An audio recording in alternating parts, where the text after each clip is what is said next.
राष्ट्रिय स्वतन्त्र पार्टीकी सहमहामन्त्री सुमना श्रेष्ठले सहमहामन्त्रीको पदबाट राजीनामा दिएकी छिन्। उनको राजीनामाले पार्टीभित्र त तरङ्ग आउने नै भयो। अप्रत्याशित रूपमा सुमना श्रेष्ठको राजीनामा भन्नासाथ पार्टी पंक्ति तरङ्गित हुने नै भयो। तथापि आज त्यो पार्टीको बैठक पनि आयोजना गरिएको कारणले गर्दा राजीनामाको कारण, राजीनामाको औचित्य सबै विषयमा सुमना श्रेष्ठको राजीनामाको चर्चा हुने नै होला। तर पार्टी पंक्ति भन्दा पनि बाहिर व्यापक छ दर्शकबिन। सुमना श्रेष्ठले राष्ट्रिय स्वतन्त्र पार्टीबाट राजीनामा गरिन्। अब राष्ट्रिय स्वतन्त्र पार्टी सकियो, समाप्त भयो। रवि लामिछाने जेलमा, सुमना श्रेष्ठ राजीनामा गरेर पार्टीबाट बाहिर। यो चर्चाले राष्ट्रिय स्वतन्त्र पार्टीको सशक्तिकरणलाई संकेत गर्छ कि समाप्तिको बाटोलाई संकेत गर्छ, यो पनि चर्चाको विषय भइरहेको छ।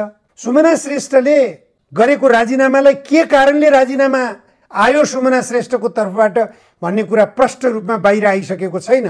तर शुभेच्छुकहरू अथवा राष्ट्रिय स्वतन्त्र पार्टीप्रति हित चिताउने मानिसहरूको सोचाइ सुमना श्रेष्ठले एक पद एक व्यक्ति अथवा एक व्यक्ति एक पदको प्रक्रियालाई पार्टीमा जबरजस्त रूपमा स्थापित गराउनको निम्ति आफूले सहमहामन्त्रीको पदबाट राजीनामा गरेको, म सांसद समेत भएको कारणले गर्दा म संसदीय भूमिकामा मात्र सक्रिय बन्न चाहन्छु भन्ने उनको उद्घोष छ। यो उद्घोष पार्टी पंक्तिभित्र छलफल गरेर, सरसल्लाह गरेर सबै नेतृत्वलाई यही रूपमा बाँध्न सुमना श्रेष्ठले किन कसरत गरिनन्, किन पहल कदमी भएन त्यतातिर, यो प्रश्न पनि उठिरहेको छ। दर्शकबिन, एक व्यक्ति एक पद भन्ने कुरा नेपालका सबै राजनीतिक पार्टीहरूमा उठिरहेको चर्चा हो। स्थापित हुन जरुरी छ यो मान्यता।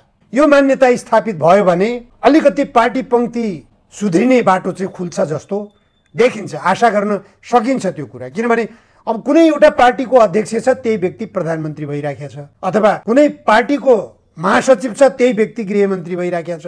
यो दोहोरो भूमिकामा राजनीतिक व्यक्तिहरू हुनु नै एउटा भ्रष्टाचारको बाटो खुल्नु हो। पार्टीबाट निर्णय गराउँछ, सरकारमा गएर निर्णय गर्ने आफै छ। यो मान्यता हटाउनु पर्यो भन्ने मान्यताका साथमा सुमना श्रेष्ठले राजीनामा गरेकी हुन् भन्ने कुरा राष्ट्रिय स्वतन्त्र पार्टी भित्रको, खास गरेर सुमना श्रेष्ठको राजीनामालाई सकारात्मक रूपमा चर्चा गर्न चाहने पंक्तिले यसरी व्याख्या विश्लेषण गरिरहेको छ।